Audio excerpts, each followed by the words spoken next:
Bonjour à tous, petite capsule vidéo pour vous expliquer le principe d'entrée et de sortie en posturologie. En fait, pour comprendre ce principe, il faut comprendre que c'est notre cerveau qui va gérer notre posture, et cela de manière totalement inconsciente, on dit sous-corticale. Comment ça va se passer? En fait, ce sont tous les capteurs du corps qui vont donner environ 1 million d'informations par seconde au cerveau, et on n'y pense pas. Ces informations viennent des différents capteurs.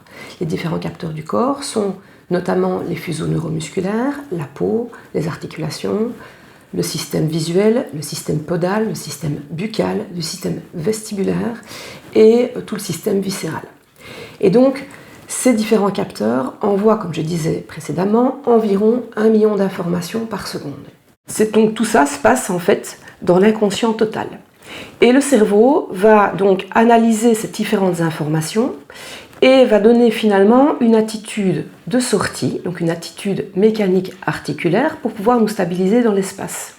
Et donc c'est comme ça que finalement on risque d'avoir une posture, si les informations ne sont pas bonnes, complètement déviée, avec parfois une épaule plus haute, un bassin qui tombe, des torsions au niveau de la ceinture pelvienne et scapulaire, et risquer de provoquer des problèmes de douleur.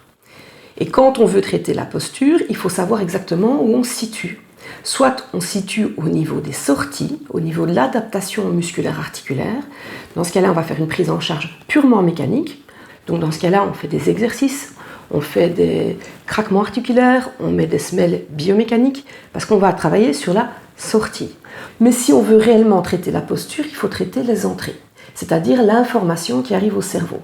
Pour cela, on a plein d'outils différents. Soit on peut travailler avec de la PNS, donc c'est mon outil de travail, c'est la thérapie manuelle réflexe.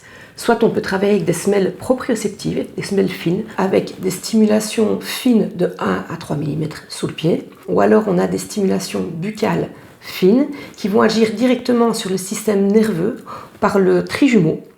On peut aussi avoir des corrections visuelles, des prismes ou simplement des bonnes corrections visuelles adaptées à la posture du patient et pas uniquement adapté à la vue du patient, donc pour régler la posture.